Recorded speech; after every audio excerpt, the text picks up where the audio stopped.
nkwaniriza nnyo ku mukutu ogwa Canon Media.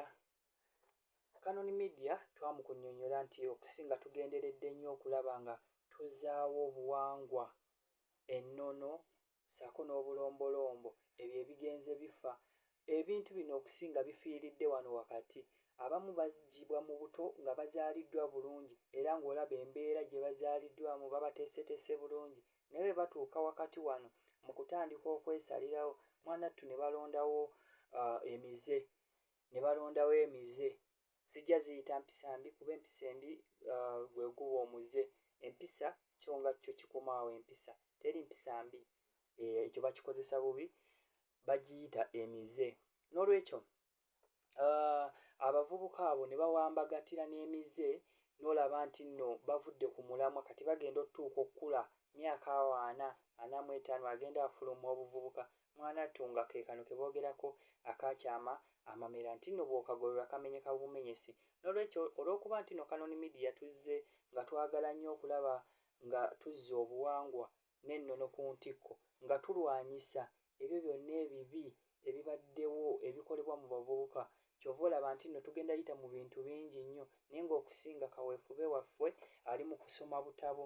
Nti mu butabo buno bajjajjaffe era n'abawandiisi abasinga obungi baatuteekerateekera era baawandiika obubaka bungi nga babuteeka mu bitabo bino mwe baatukweka.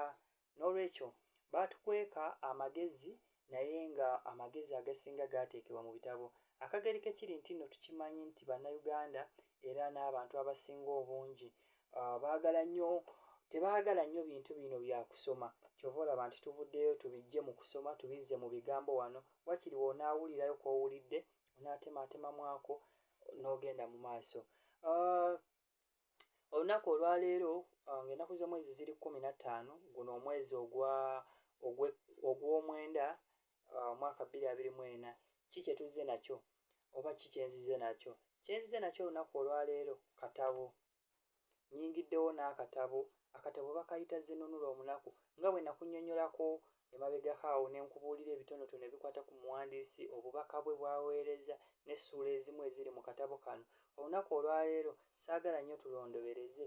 Ekigenda mu maaso kiri nti njagala tukatandika akatabo essaawa eno. Gwe munnange ali mu siniya ey'omukaaga, kye nkusaba ojja kufuna kakalaamu ofune w'owandiika. Muno mulimu amannya g'ebitundu, mulimu amannya g'abantu, mulimu n'ebigambo ebimu by'ojja okwetaaga kubanga ebigambo bingi nnyo ebivaamu obubaka obujja okuba nga bubuuzibwa. Noolwekyo ku zino essaawa 10:30 eza kawungeezi k'olunaku olwaleero, munzikirize tutandike n'essuula esooka. Essuula esooka no bagiyita neetonnya mu nsi. Neetonnya mu nsi, nga bw'olaba enkuba bw'etonnya mu kitundu kyo, kakati n'ono atonnya mu nsi. Kyova olaba essuula esooka egamba neetonnya mu nsi. Ebigambo bisirikitu ddala ebyawambira ne bisimba amakanda era ne bitebenkera mu mmeeme yange, nga biva mu ebyo jjajjange bye yannombojjera ebyaliwo mu kuzaalibwa kwange. Nazaalibwa mu nsi y'Ettigati, mu ssaza ly'Ekitooma, mu ggombolola ya Bagaya Kyezinze, ku kyalo Ndolombe, mu kiseera Ssekabaka Kondoba Ndaggu Balungi Nsiiti mwe yaggira omukono mu ngabo. Mutabani we Zigula Ensigo Konkomebbi Kitawongwa amale amuddire mu bigere, enjuba bwe yali egolooba nga n'akasenda bazaana keemulula, era ng'ezzooba lyakamala mbale kasookedde nga